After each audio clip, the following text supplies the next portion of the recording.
जब एक कैमरा आपके सामने रहता है तो आप हर क्रिया बहुत सोच समझ करके करते हैं। कैमरे के सामने हो, कुछ बोलते भी हो, गलत लड़ते झगड़ते हो तो तत्क्षण चुप हो जाते हो।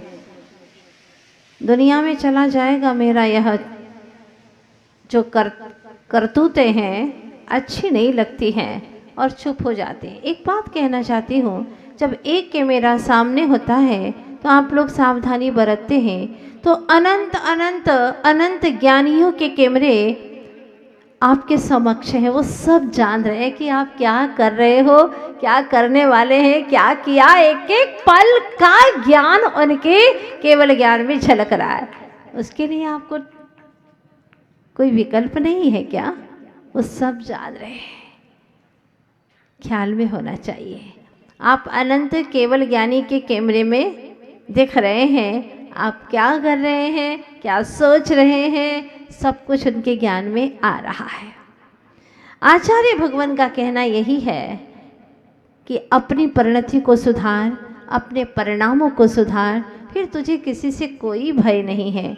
एक क्या, ऐसे हजारों भी कैमरे सामने हो तो हमें कोई टेंशन नहीं, क्योंकि मैं सही कर रहा हूँ और सही सही चीज जाएगी तो लोगों को भी ज्ञान मिलेगा, विवेक सीखेंगे। कोई विकल्प नहीं होता।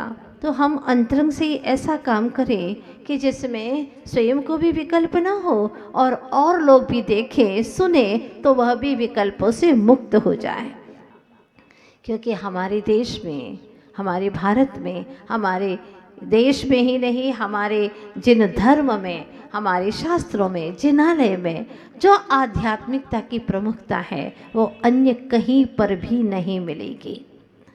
माना कि संपत्ति अमेरिका के पास में है तो भारत के पास में भी है।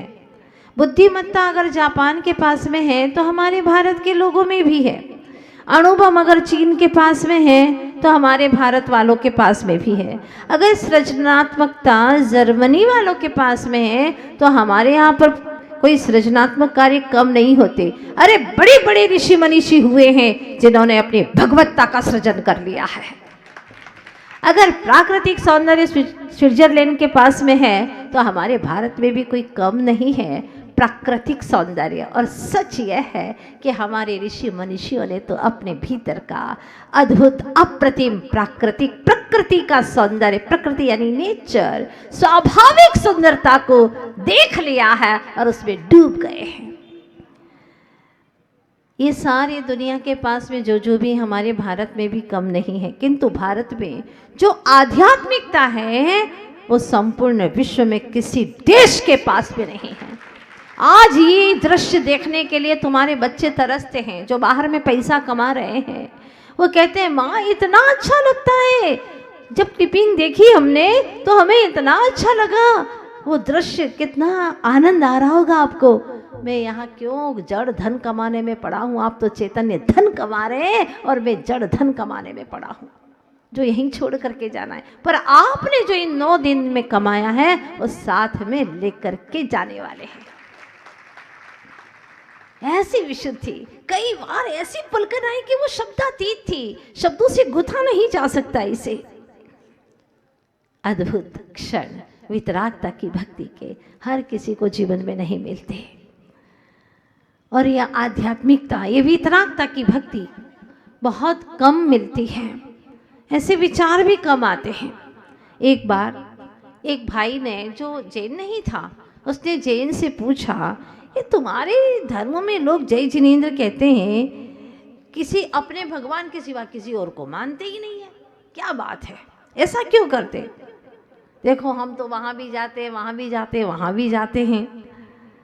तो जैन ने बड़ा अच्छा समाधान दिया, वो स्वाध्यायशील था। उसने कहा देख भाई एक बात बता, जब तुम सड़क से जाते हो, गुजरते हो और पीछे से अगर साइकिल आ जाए तो रास्ता देते हो ना?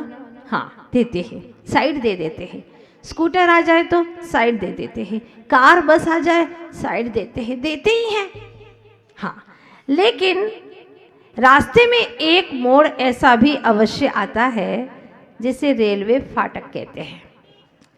वहां जाकर के सब रुक जाते हैं। क्यों? क्योंकि वह किसी को साइड नहीं देती। आपको रुकना पड़ेगा। जब तक वह निकलेगी नहीं तब तक वह किसी को साइड नहीं मिल सकती। वो जैन व्यक्ति ने कहा कि ऐसे ही जिन धर्म में एक ही रास्ता है, वितरागता का, स्ट्रेट वे, सीधा रास्ता, वह किसी को साइड नहीं देता। अद्भुत रास्ता है। आज तक जितने भी सिद्ध हुए हैं इसी वितरागता के रास्ते से चल करके ही हुए हैं, जिसको समय सार में कहा गया है भेद विज्ञानतः सिद्धा सिद्धा ये किल केचना यस्यैवा भावतो बद्धा बद्धा ये किल केचना। आज तक जितने भी सिद्ध हुए हैं इसी वितरागता के भेद ज्ञान के बल से ही हुए हैं, और जितने ही कर्म से बंधे हुए हैं वो सारे के सारे अज्ञानता से बंधे हुए हैं। बहुत दुर्लभ है वितरागता का दर्शन, बहुत दुर्लभ है जिन शासन का मिलना। जब बच्चों से पूछा गया, बच्चों तुम श्वान का चित्र बना दो, चित्रकला का पीरियड चल रहा था, और कहा कि तुम सब श्वान का चित्र बनाओ। बच्चों ने सबने कह दिया एक आवाज में, नहीं बनाएंगे हम। गुरुजी ने कहा क्यों नहीं बनाओगे? गुरुजी बहुत नहीं, वो नहीं बना सकते। तो बिल्ली का बना दो। नहीं गुरुजी वो भी नहीं बना सकते हम, तो गधे का बना दो। अब गधे का तो बनाएंगे और क्या बनाएंगे? जब कुछ नहीं आता, ये नहीं आता तो गधे का ही बना दो। नहीं गुरुजी वो भी नहीं बनाएंगे। ये नहीं बनाओगे, वो नहीं बनाओगे तो आखिर बनाओगे क्या? गुरुजी हम सब राक्षस का चित्र बनाएंगे। पूछा क्यों? एक बच्चे ने खड़े होकर के कहा, गुरुजी बात ऐसी है कि राक्षस को कैसा भी बना दो, आड़ा टेढ़ा लंबा चौड़ा सब चलेगा, क्योंकि राक्षस तो ऐसा ही होता है। हाँ, लेकिन पर्टिकुलर आप जो चित्र कह रहे हो उसमें तो वैसा ही बनाना पड़ेगा ना। राक्षस में तो सब चलेगा, उसी प्रकार से रागी में तो सब चित्र चलेगा, लेकिन वितरागी में कुछ भी नहीं चलेगा। इतनी सी भी कसर नहीं हो सकती। वही नाशा दृष्टि, साम्य सौम्य मूरत, वितराग छवि, हाथ पर हाथ धरे, हाथ पे हाथ धरे से करना कुछ न रहा जैसे। हा हा हा, क्या है ऐसी वितराग मूरत। बहुत सौभाग्यशाली हूँ मैं, अपने आप को यही स्वीकार करती हूँ प्रभु, जो जिन शासन मिला मुझे, सच्चा धर्म मिला, और आप सब कितने पुण्यशाली हैं। रास्ते में जब यहाँ के महानुभावों ने कहा माता जी हमें विधान करना है, तो मैं समझ रही थी कि क्यों कह रहे हैं, ताकि विधान के निमित्त से कुछ कार्यक्रम करेंगे तो माता जी रुक जाएंगे। समझ में तो आता है हमें, लेकिन हमने सोचा शुभ भावना है, भव्य जीवों की भावना है। और इतने में ही ऋषि नगर वालों ने, लक्ष्मी नगर वालों ने, और भी नयापुरा वाले, और भी बहुत सारे कॉलोनीज के लोग यहाँ पर आए। उन्होंने कहा हमारे यहाँ पर भी माता जी 6-7 दिन का कार्यक्रम का, ठीक है देखते हैं। और फिर 2 दिन के बाद में मैंने आप लोगों की भावनाओं को देखते हुए कहा कि आप पूरे उज्जैनी नगरी का समूह रूप में एक कार्यक्रम कर लीजिए। लेकिन आप निकट भव्य आत्माओं ने एक बार भी ना नहीं कहा, और उसी वक्त स्वीकार किया, और उसका नज़ारा हम आज देख रहे हैं। लगभग डेली 700-800 भव्य आत्मा प्रातः काल जाड़े की इस दिनों में सवेरे से 6:30 पौने 7 बजे से आ जाते हैं, और भक्ति में ऐसे तल्लीन हो जाते हैं, 5-5 6-6 घंटे बैठे रहते हैं, पता ही नहीं चलता।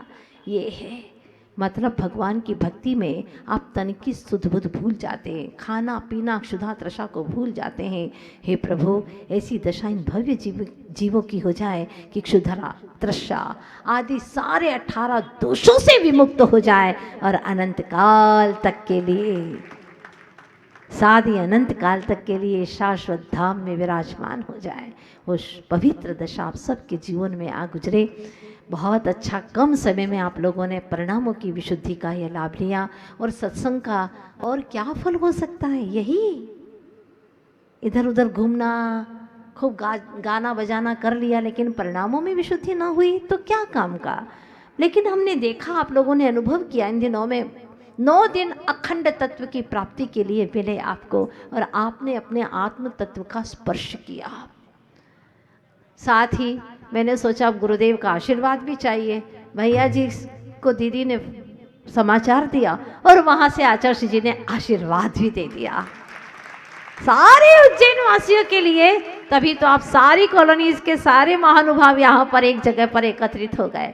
2 दिन के इस कार्यक्रम में, सारी तैयारी में आप लोग सारे महानुभाव यहाँ पर एकत्रित हो गए, और जितना हो सकता था तन से, मन से, धन से, जितने छुटपुट कार्यक्रम और भी थे, बड़े बड़े कार्यक्रम भी थे जो कई सालों से पेंडिंग में पड़े थे, आपने सब निकाल करके यहाँ रख दिए, और वह भी गुरु के आशीर्वाद से पूर्ण होते गए। और ये सारा कार्यक्रम को सफलता का अंजाम दिया है यहाँ की कमेटी के महानुभावों ने और आप सब उज्जैन वासियों ने, क्योंकि कमेटी के लोग बोलते भी, और आप नहीं आते तो कार्यक्रम इतना अच्छा सफल नहीं हो पाता।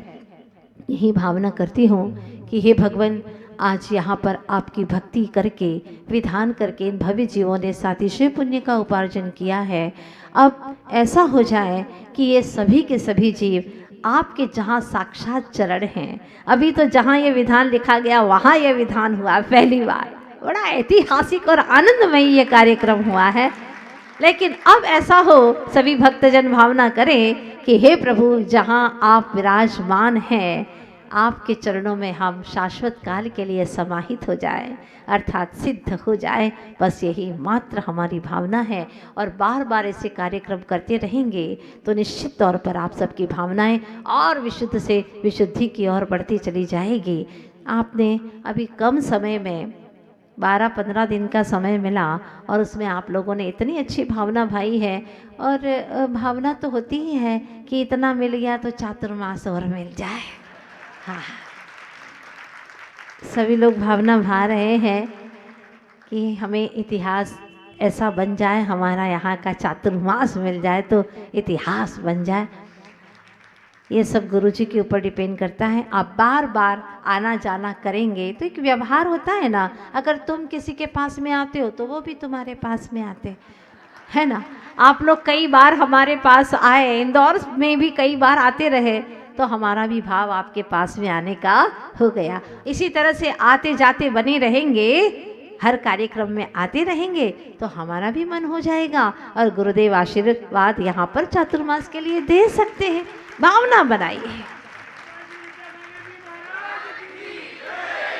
आपसे इतना ही कहना चाहती हूँ अंत में, जब तक राज नहीं खुल पाए तुम अपना आवास सजा लो, जब तक आश नहीं थक पाए तुम अपना विश्वास जमा लो, ना जाने कब कफन तुम्हारी आकर मिट्टी को ढक जाए, जब तक श्वास नहीं छिन पाए तुम अपना इतिहास बना लो, तुम अपना इतिहास बना लो।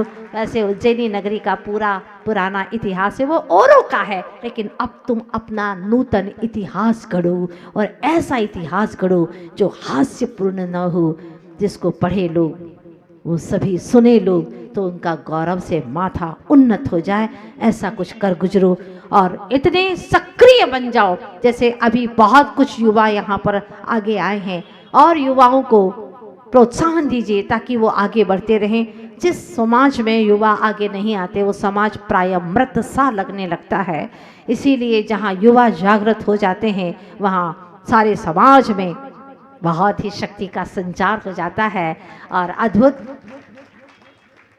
चमक सी दिखाई देती है, दीप्ति दिखाई देती है। आप सभी से गुजारिश है, इसी तरह से वृद्ध और युवा सभी मिलते हुए एक दूसरे को आगे बढ़ाते हुए समाज की उन्नति करें, धर्म की उन्नति करें। और बाकी सारे कार्यक्रम आप लोगों ने बहुत सुचारू रूप से यहाँ पर इन दिनों में किए हैं। एक अंतिम गुजारिश और है आप सभी से, अपने बच्चों को पाठशाला ज़रूर भेजें। अभी बच्चे यहाँ पर बहुत कम आ रहे हैं, घर घर में बच्चे हैं। आप ठान लें कि हम बच्चों को लेकर के यहाँ आएंगे, बच्चे पढ़ेंगे, तब तक आप भगवान के पास में भक्ति कर लीजिएगा। आधे घंटे का समय दीजिएगा, ये आधा घंटा तुम्हारे बच्चों के अनंत संसार की जंजीरों को काटने वाला होगा। ये संस्कार बेहद ज़रूरी है आज की इस भौतिकता की चकाचौंध में। इसीलिए बाकी का सारा कार्यक्रम आपको ज्ञात है। साथ ही साथ में दोपहर में चलेंगे ऋषि नगर की ओर, देखते हैं ऋषियों ने कैसी कैसी तपश्चर्या की है इस भूमि के ऊपर। ये तो सारी नगरी ही ऋषि नगरी है। हाँ, कहते हैं कि यहाँ पर 1.25 करोड़ तो मूर्तियाँ और 1.25 लाख जिनालय थे। इतना कभी वैभव था यहाँ पर, 1.25 लाख जिनालय। ओहो, क्या अद्भुत क्षण थे। सभी वितराग भगवंतों को प्रणाम करती हूँ। प्रभु हमेशा सद्बुद्धि हमारी तुम्हारी सबकी बनी रहे और सतपथ पर चलते रहे। इन्हीं शुभकामनाओं के साथ में बोलिए पार्श्वनाथ भगवान की, आचार्य गुरुवर श्री विद्यासागर जी महाराज की।